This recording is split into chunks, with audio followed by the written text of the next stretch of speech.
Передняя подвеска Волги Сайбер. Езжу и что-то стучит. Особенно когда трогаешься и тормозишь. Вот именно в этот момент, когда остановился и когда тронулся. Стук-стук. Все пересмотрел, особенно в правую сторону отдавала. Ничего тут не люфтует.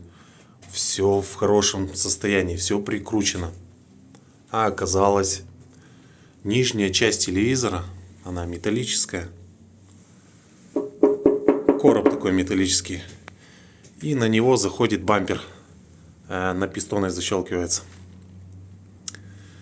И вот в этом телевизоре, вот даже сейчас услышите,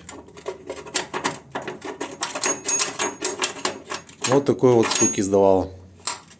А оказалось, в автосервисе, когда заезжал, антифриз менял, тормозную жидкость менял, масло менял. Вот забыли такой удлинитель. И он трогаешься об телевизор металлический. Тук, ударился. Затормозил, он откатился. Опять трогаться только начинаешь движение, он тук, ударился. Вот такой вот анекдот. Я уже весь на панике.